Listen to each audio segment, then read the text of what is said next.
Ang iPhone mo ba ay ganito? Hindi siya matouch? At hindi mo rin alam kung paano i-force restart? Well, kahit pindutin mo yung volume down tsaka power switch, hindi mo pa rin ma-swipe kasi nga, hindi siya matouch.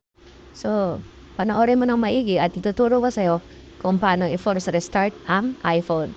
Press lang natin ng isang beses yung volume up, volume down, tsaka power switch.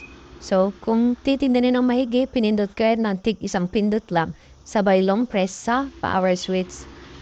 If lang natin na pindutin at i-press yung power switch hanggang mag-restart at lalabas yung Apple logo.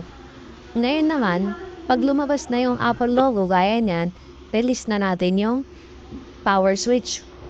Ganun lang po kasimple niyan. So wait na lang natin siya mag-boot.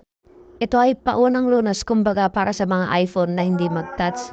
Kung makikita nyo kanina hindi matouch, ito natatouch na. So, pa-share na lang para makatulong din sa iba at pa-comment na rin kung taga saan kayo at para malaman ko naman kung hanggang saan umabot yung video ko na to.